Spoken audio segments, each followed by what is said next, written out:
এই যে দেখতে পাচ্ছেন বিশাল যে বাড়ি, এই বাড়িটাই কিন্তু ডক্টর ওয়াজেদ মিয়ার যে বাড়ি, সেই বাড়ি এটা। তো এই যে দেখেন আমি আস্তে আস্তে সেই বাড়ির সামনে যাচ্ছি। এই বাড়িটার নাম দেওয়া হয়েছে জয় সদন। এই যে দেখেন, এই যে জয় সদন। ভিউয়ার্স, আমি এখন দাঁড়িয়ে আছি পীরগঞ্জের যে বিখ্যাত পরমাণু যে বিজ্ঞানী ডক্টর ওয়াজেদ মিয়া তার বাসার সামনে। তো এই বাড়িটার আর একটা পরিচয়, সেটা হচ্ছে আমাদের সাবেক যে প্রধানমন্ত্রী শেখ হাসিনা, সেই শেখ হাসিনার যে শ্বশুর বাড়ি, সেই শ্বশুর বাড়ি। তো মূলত এই বাড়িটার নাম দেওয়া হয়েছে জয় সদন। তো জয় সদন দেওয়ার উদ্দেশ্য হচ্ছে যে ওয়াজেদ মিয়ার অবর্তমানে জয় তো এই তাদের যে সয় সম্পত্তি রয়েছে এইগুলোর মালিক। তো এই কারণে জয়ের নাম অনুযায়ী এখানে দেওয়া হয়েছে জয় সদন। দেখেন উপরে বিশাল একটা যে নৌকা যে প্রতীক, বিশেষ করে যে শেখ হাসিনার যে নির্বাচনী যে প্রতীক নৌকা, সেই নৌকার একটা তোরণ দেওয়া হয়েছে। আর এটাই হচ্ছে সেই বাড়ির যে মূল গেট, সেই মূল গেট এইটা। আর এই পাশে দেখেন, এই বাড়ির পাশে অনেক রাস্তাঘাট, সামনে একটা মসজিদও দেখতেছি, ফতেপুর মিয়াপাড়া জামে মসজিদ। তো এটাই হচ্ছে সেই বিশাল জায়গায় সামনে যে পুকুর ঘাটগুলো দেখতে পাচ্ছেন, এই পুকুরগুলোও কিন্তু এই যে ডক্টর ওয়াজেদ মিয়ার যে জায়গা, তার জায়গা জমি এইগুলো। বিশাল বাড়ি দেখেন, এই যে এখানে বিশাল একটা বাড়ি। এই যে আস্তে আস্তে আমি এখন যে এটা হাঁটতে ভয়ও করতেছে, কারণ এইগুলো একদম শ্যাওলা পড়ে গেছে। আর আজকে একটু বৃষ্টি হচ্ছে, ঝিরিঝিরি বৃষ্টি, এই বৃষ্টির কারণে খুব পিচ্ছিল হয়ে গেছে। এই যে দেখেন, এটা হচ্ছে যে বাড়ির যে মূল ফটক, এটা ভিতর থেকে দেখা যাচ্ছে। সামনে একটা বিশাল নৌকা, আর নৌকার নিচেই যে গেট, সেই গেট রাখা হয়েছে। এই যে দেখেন, এটাই হচ্ছে কিন্তু বাড়ির যে মূল গেট, সেই মূল গেট। উপরে নৌকা বানানো হয়েছে, যে শেখ হাসিনার যে প্রতীক, নির্বাচনী যে প্রতীক, সেই প্রতীক নৌকা। আর তার যে নিচেই এই বিশাল একটা গেট দেখেন, বিশাল গেট। গেটটা সবসময় বন্ধই থাকে। আর এটা বাসার একদম ভিতরে বিভিন্ন ধরনের যে ফুল গাছ রয়েছে, এই যে বিভিন্ন ধরনের গাছগাছালিতে ভরা। আসলে এই বাড়িতে কেউই থাকেন না। এই যে চাচার নাম হচ্ছে হুজুর আলী। এই চাচা এখানে এই বাসার কেয়ারটেকার হিসেবে আছেন। আপাতত এই বাসায় কেউ নাই। একদম দেখেন, এই যে মেঝে একদম স্যাঁতসেঁতে অবস্থা, বৃষ্টি হয়েছে, একদম পিছলে যাচ্ছে পা। জোরে হাঁটলে যে কোনো একটা দুর্ঘটনা বা অঘটন ঘটে যাবে। এই যে এইটা হচ্ছে নতুন বাসা। এটা নতুন, এটার নাম দেওয়া হয়েছে সুধা সদন।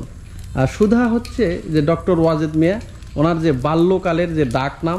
এই এলাকায় যখন উনি ঘোরাফেরা করতেন, খেলাধুলা করতেন, এই এলাকার যে তার ডাক নাম রয়েছে, একদম যে শৈশবের যে নাম, তার নাম সুধা বলে ডাক। ডক্টর ওয়াজেদ মিয়া কাগজে কলমে ওনার ভালো নাম, কিন্তু ওনার আসলে ডাক নাম কিন্তু সুধা মিয়া। এই জন্যে সেই বিল্ডিংটার নাম দেওয়া হয়েছে, এই বাড়িটার নাম দেওয়া হয়েছে সুধা সদন। এই যে দেখেন, কেউ এখানে না থাকতে আশেপাশের যে উঠানটা রয়েছে, প্রচুর ফুল গাছে ভরে গেছে। এই যে প্রজাপতি ঘুরতেছে ফুল গাছের ভিতর দিয়ে। এই যে দেখেন, এই গাছগুলোতে আবার ফুলও আসছে। ফুল গাছই বেশি, কিছু ফল গাছ রয়েছে। এই যে পেয়ারা গাছ, ওই যে ওখানে একটা পেয়ারা ধরে আছে, পেয়ারা দেখতে পাচ্ছি।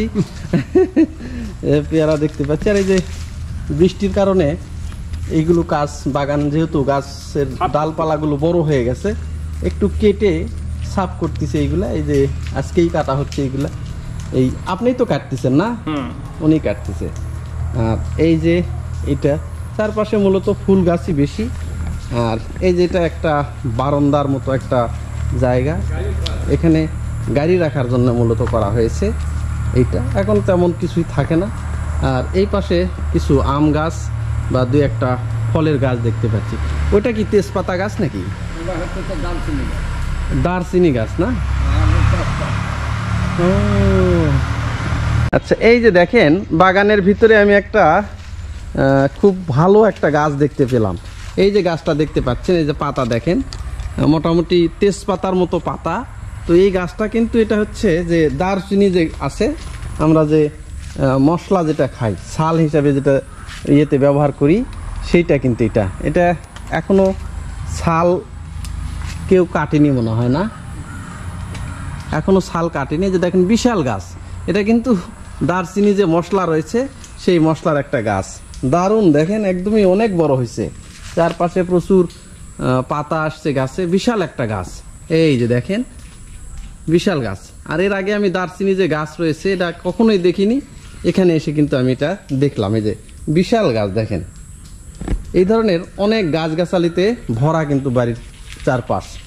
এই যে এই পাশে কিছু ওই ধরনের গাছই, যেমন এটা হচ্ছে আমার মনে হয় যে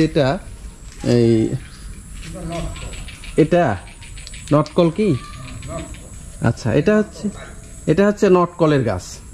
এই ধরনের কিছু মানে খুব ভালো ভালো গাছ এই বাসার ভিতরে দেখতে পাচ্ছি। আর ওই বড়টা কি মেহগনি গাছ না, এইটা মেহগনি গাছ, বিশাল গাছ দেখেন।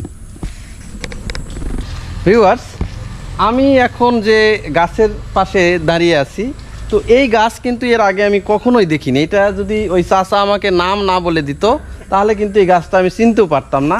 এর পাতাটা দেখেন, তেজপাতা যেরকম আছে সেই তেজপাতার মতো একটু বড় বড় পাতা। এটা আমি মনে করছি যে এটা হাইব্রিড মনে হয় কোনো তেজপাতা হবে, কিন্তু পরবর্তীতে আমি চাচা যেটা আমাকে বললো যে এটা হচ্ছে যে দারুচিনি যে আছে, দারচিনি যেটা আমরা মশলা হিসেবে ব্যবহার করি, যে লম্বা লম্বা যে ছালগুলো আছে সেই ছাল। দেখি একটা পাতা ছিঁড়ব? আচ্ছা, একটা পাতা আমি ছিঁড়ি দেখি। আচ্ছা, এই যে পাতাটা একটু ছিঁড়লাম, দেখি আর সেন্ট কেমন বের হয়। একদম যে দারচিনি যেটা রয়েছে সেই দারচিনির যে সেন্ট। এই যে দেখেন ছাল, এই গাছের ছাল, যদি এগুলো কি ছাল উঠালেই মশলা হবে না? ছাল উঠে একটু রোদে শুকালেই মশলা হয়ে যাবে। এই যে দেখেন, দেখি আমি একটু ছালটা তোলার ব্যবস্থা হয় কিনা। এই যে ছাল উঠতেছে না, মানে ছাল খুব শক্ত। এই যে একটু রেখে একটু মুখে দিই। একদম সেই দারচিনি তো, ইরে বাপরে, সেই স্বাদ তো। এর আগে আমি কিন্তু দারচিনি খাইনি। তো এই গাছ থেকে নামালাম, বাজারে যে মশলাগুলো রয়েছে এইগুলো তো অনেক সময় দেখা যায় যে মুখে দিলে ঝাল লাগে না, কিন্তু এটাতে প্রচুর একটা ঝাল লাগতেছে আর মশলার ফ্লেভার দারুণ লাগতেছে, কিন্তু ফাইন, একদম পিওর যে দারচিনি, পিওর যে মশলা সেইটার গাছ। এটা বিশাল গাছ দেখেন, অনেক বড় গাছ হয়েছে, বিশাল একটা গাছ। আপনারা মানে ডক্টর ওয়াজেদ মিয়া বা সুধা মিয়া এবং আপনারা মোটামুটি সমবয়সী। হ্যাঁ, আপনারা একসঙ্গে খেলাধুলা করছেন? একসাথে খেলাধুলা। আমাকে ঘুরি নিয়ে বেরো কিষানের দাম দিছি, তাই না? ও, তার কামও মানে লাগে না, এখানে আসেন, কাম করবেও লাগে না, এখানে আসেন, উনি এইরকম লোক। আচ্ছা, তার মানে ওনারা কি আগে থেকেই অবস্থা সম্পন্ন? জমিদার ছিল তো ওই ওয়াজেদ মিয়া, ওনারা জমিদার ছিল। হ্যাঁ। আচ্ছা, ওনার ওয়াজেদ মিয়ারা কয় ভাই বোন? 4 ভাই বোন। ওয়াজেদ মিয়া কয় নাম্বারে? শেষ নাম্বারে, উনি সর্বকনিষ্ঠ। আর এই যে ঘরটা রয়েছে, এই ঘরে উনি যখন হাসিনাকে বিয়ে শাদী করেন করিয়ে নিয়ে এসেছিল, এখানেই নিয়ে আসছিল, হাসিনাও চলে আসছিল, এসে এখানে ওনাদের বিয়ের কয়েকদিন থাকছে এখানে, পাক করতে খাসি, বাসর ঘর এটা ছিল। বাহ, আপনার তো দেখতেছি অনেক স্মৃতি আপনার। অনেক সময় দেখা যায় যে হাসিনার যে ছেলে সজীব ওয়াজেদ জয়, উনিও নাকি মাঝে মধ্যে 2-1 এখানে আসছে। তো যখন উনি আসে তখন উনি কি এই বাসায় থাকেন না? ওই বাসায়, এই বাসায় থাকেন, এই বিলকুনি এগুলো ব্যবহার করেন। উনি কি বাইরে খুব একটা যায় তখন? বাইরে যাবার তাল পায় না তো, তাই না? আসার পর থেকে লোকজন বিভিন্ন লোকজন মানে কি অনেক ছাড়ি দেয় না তো। বুঝতে পারছি। উনি যখন আসেন, সজীব ওয়াজেদ জয় যখন এখানে আসেন, তখন ওনার রান্না বান্না কে করে দেয়? এখানেই করি। এখানেই আপনারা করেন? হয়তো দেখা যায় হয়তো এই যে পুলিশ থাকে, ডিউটি করে, দেখশন করে, তখন একটা পিকনিক আমেজ। উনি এসে সবার সাথে মেলাজেলা করে, এখানে হাঁটা চলাও করে না, কিন্তু খুব একটা বাইরে যায় না। না, বাইরে দাওয়াত দেয় না পুলিশ। নিরাপত্তার কারণে। কিন্তু আপনাদের সাথে আসলে খুব ভালো ব্যবহার। আপনাকে তো এক ডাক নামে চিনে মনে হয়। ঠিক আছে, আমি আঙুল ধরি নিয়ে বেড়াইছি ঢাকায়। তাই? ধানমন্ডি বাসায় ওরে বাপ রে, আঙ্গুল মানে একবারে আঙ্গুল ধরে হাঁটা শিখাইছেন এইরকম। এখন যে এই যে ওনারা আপনাদের কাছে নাই, কেমন লাগে বিষয়টা? খারাপ লাগে কি? খারাপ মানে কান্দি দিন যাচ্ছে। তাই? ভালো লাগে না? না, হ্যাঁ কি হইলো এত ভালো লোকের, হ্যাঁ খুবই ভালো লোক, তার মধ্যেও এটা হইলো। হ্যাঁ। সেই স্মৃতি বিজড়িত যে শেখ হাসিনা এবং ডক্টর ওয়াজেদ মিয়া, তাদের যে স্মৃতি বিজড়িত যে বাড়ি, সেই বাড়িটা এটা। এখানে বলা হচ্ছে যখন তাদের বিয়ে হয়েছিল, শেখ হাসিনা এবং ডক্টর ওয়াজেদ মিয়ার যখন বিয়ে হয়েছিল, তখন শেখ হাসিনা কিন্তু এই বাড়িতে এসেই উঠেছিলেন। এই বাড়িটাতেই তার বাসর ঘর হয়েছিল এবং এখানেই যখন বিয়ের পরে এই পাড়ার আত্মীয় স্বজন তাদেরকে নিয়ে তিনি এখানে বিয়ের যে আনুষ্ঠানিকতা সেইগুলো করেছেন। বিয়ের পরবর্তী যে আনুষ্ঠানিকতা সেইগুলো কিন্তু করেছেন। বাসর পরবর্তী যে অনুষ্ঠানগুলো হয়, বিভিন্ন সময় আত্মীয় স্বজন আসে, তাদেরকে একটু আপ্যায়ন করা, তাদেরকে খাওয়ানো, এই কাজগুলো এখানে করছেন। তো এটা আজকে এই স্মৃতি বিজড়িত যে বাড়ি, সেই বাড়ির সামনে এসে সত্যি আমার খুবই ভালো লাগতেছে। এই যে দেখেন, এই বাড়ির যে আশেপাশের জায়গাগুলো আপনারা দেখতে পাচ্ছেন, এই যে রাস্তাঘাট, তারপরে যে পিলারগুলো দেওয়া হয়েছে, এই যে পুকুর, এইগুলো কিন্তু সবই ডক্টর ওয়াজেদ মিয়াদের পৈতৃক যে সম্পত্তি, সেই পৈতৃক সম্পত্তিগুলা। তাদের অনেক জায়গা, মূলত তাদের অবস্থা খুবই ভালো ছিল, তাদের অনেক জমাজমি ছিল। এই জমাজমিগুলো এখন ওইভাবেই আছে। এই যে দেখেন বিশাল পুকুর, এই পাশে পুকুর রয়েছে, এই পাশে পুকুর রয়েছে, অনেক জায়গা। এই জায়গাগুলো সবই এই ডক্টর ওয়াজেদ মিয়া যে ওনাদের নিজস্ব জায়গা। এই যে দেখেন, এটাও পুকুর। এই পুকুরে কিন্তু আবার এই যে শান বাঁধানো ঘাটও রয়েছে। ওই যে দেখেন একটু মাছ, বিশাল পুকুর দেখেন। চাচা, আপনি তো এই গ্রামেরই না? হ্যাঁ। ডক্টর ওয়াজেদ মিয়াকে দেখছেন? হ্যাঁ। ও, উনি কে কে হচ্ছে সম্পর্কে আপনার? চাচা হয়। সম্পর্কে চাচা হয়? হ্যাঁ। কেমন লোক ছিলেন উনি? উনি লোক ভালোই ছিলেন। ও, ওনাদের তো অনেক অবস্থা ভালো ছিল না? আগে থেকে তারা জমিদার ছিল সেই হিসেবে। জমিদার? হ্যাঁ। আনুমানিক কত বিঘা জমি ছিল? প্রায় 150-200 বিঘার মতো। ওরে বাপ রে, প্রায় 150-200 বিঘা জমি। হ্যাঁ। জমির মাপও তো বেশি আপনাদের এখানে। হ্যাঁ, 50 শতকে বিঘা। 50 শতকে বিঘা, সেটাই প্রায় 150-200 বিঘা জমি ছিল। ও, উনি যখন এই পাশে আসতেন আপনাদের সঙ্গে দেখা সাক্ষাৎ করতেন না? হ্যাঁ। ও, গল্প সল্প উনি যখন আসতেন তখন এই বাইরেই মানে সিএন নিয়ে বসতো, সেখানেই দেখা সাক্ষাৎ সবার সাথেই হতো তাদের। এখন আমি আপনাদেরকে নিয়ে যাব যে ডক্টর ওয়াজেদ মিয়ার যে গোরস্থান বা কবর, সেই কবরে। এখানে যে চাচা রয়েছেন যে হুজুর আলী, সেই হুজুর আলী উনি আমাকে সেই কবরের দিকে নিয়ে যাবে। চলে। এখানে কি মানে বিশেষ বিশেষ দিনে কি অনুষ্ঠান হয় কি না? হ্যাঁ, অনুষ্ঠান হয়। কি অনুষ্ঠান হয় এখানে? মৃত্যুবাসী, জন্মবাসী। আচ্ছা, এগুলো আপনারাই পালন করেন, তাই তো? বুঝতে পারছি। সেই পারিবারিক কিন্তু অনুষ্ঠান এটা। দেখেন বিশাল একটা জায়গা, এইগুলো কিন্তু ওনাদের নিজস্ব জায়গা। তো এখানে বলা হচ্ছে, তো এই আশেপাশের লোকদের কাছ থেকে আমরা জানতে পারলাম যে ডক্টর ওয়াজেদ মিয়ারা মূলত জমিদার ছিলেন, তাদের প্রচুর জমি। আর আরেকটা বলে রাখি, এই অঞ্চলে কিন্তু 50 শতকে জমির মাপ, 50 শতকে বিঘা। তো সেই 50 শতকে বিঘা, তারপরেও তাদের জমি জমা ছিল প্রায় 150-200 বিঘা জমি। তাদের প্রচুর অনেক জমির মালিক। এই যে দেখেন যে জায়গাগুলো আপনারা দেখতে পাচ্ছেন, এই জায়গাগুলো কিন্তু তাদেরই জায়গা।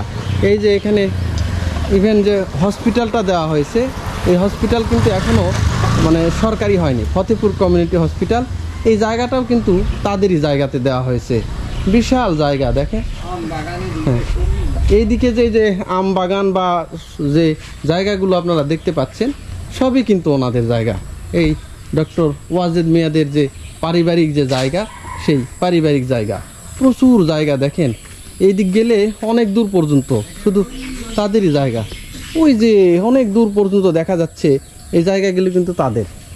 বিশাল জায়গা। এটা একটা ছোট্ট খেলার মাঠ, আর খেলার মাঠের পাশেই এই যে গোরস্থান। এই যে দেখেন এখানে যে পারিবারিক যে গোরস্থান, এটা তাদের পারিবারিক গোরস্থান। এখানে ডক্টর ওয়াজেদ মিয়া সহ তারা যে আরও 4 ভাই ছিলেন, তাদের পিতা মাতা সবাইকে এই পারিবারিক কবরস্থানে কিন্তু কবর দেওয়া হয়েছে। এখানে দেখেন এই যে এটা আবার মসজিদের যে অজুখানা, সেটা অজুখানা, আর ওই পাশে অনেক বড় একটা মসজিদও বানানো হয়েছে। এই যে চারপাশে বাগান রয়েছে, গাছগাছালি রয়েছে, এই যে যে বিশাল একটা বাড়ি রয়েছে, এই সবগুলোই কিন্তু ডক্টর ওয়াজেদ মিয়া যে রয়েছে তাদের যে পারিবারিক জায়গা, তাদের পারিবারিক জায়গা। চাচা, ওয়াজেদ মিয়াকে দেখছেন? হ্যাঁ দেখছি তো। ও, কেমন লোক ছিলেন উনি? উনি ভালো ছিল, ভালো ছিল না? ওনার সজীব ওয়াজেদ জয়কে দেখছেন? হ্যাঁ দেখছি। ওনাকেও দেখছেন? হ্যাঁ দেখছি। আসলে আপনাদের সঙ্গে কথাবার্তা বলতো? তা বলতো তো। বলতো না? শেখ হাসিনাকে দেখছেন? হ্যাঁ দেখছি। আর বিয়ের পরে এখানে শেখ হাসিনা এখানে আসছিল? এখানে আসে, এখানে আনুষ্ঠানিকতা আমার ভাই এসেছিল, বাসর ঘরও এখানে? হ্যাঁ এখানে সব কিছু এখানে। ওরে বাপরে! আর এখানে সব খাওয়া দাওয়া? হ্যাঁ খাওয়া দাওয়া এখানে। আপনি কি খাওয়া দাওয়ার কি করছেন আপনি? হ্যাঁ খাওয়া দাওয়া করছি, এবং লোকজনকে আমি তখন আমার বয়স মনে করেন যে প্রায় 14 মতো হবে, 14-15 এরকম বয়স। সেই সময়? হ্যাঁ সেই সময় এখানে তখন হাসিনা এগুলোতে এসে ঘোরাফেরা করছে? ঘুরছে, এখানে বসেছিল, মাটির ঘর ছিল তখন, এখানে মাটির ঘর ছিল, মাটির ঘর নিয়ে বসেছিল। আচ্ছা আচ্ছা। হুজুর আলী চাচার সঙ্গে এতক্ষণ উনি ঘুরিয়ে ঘুরিয়ে দেখালেন। উনি মূলত এই বাড়ির কেয়ারটেকার। ওনার সঙ্গে ঘুরে এই বাড়ির ভিতরে দেখে খুবই ভালো লাগলো। উনি খুব আন্তরিকতার সাথে ঘুরে ঘুরে দেখালেন, এই বিষয়টা খুবই ভালো লাগলো। ঠিক আছে চাচা, ভালো থাকবেন। ঠিক আছে, ঠিক আছে, হ্যাঁ ঠিক আছে, ভালো থাকেন। হ্যাঁ আচ্ছা।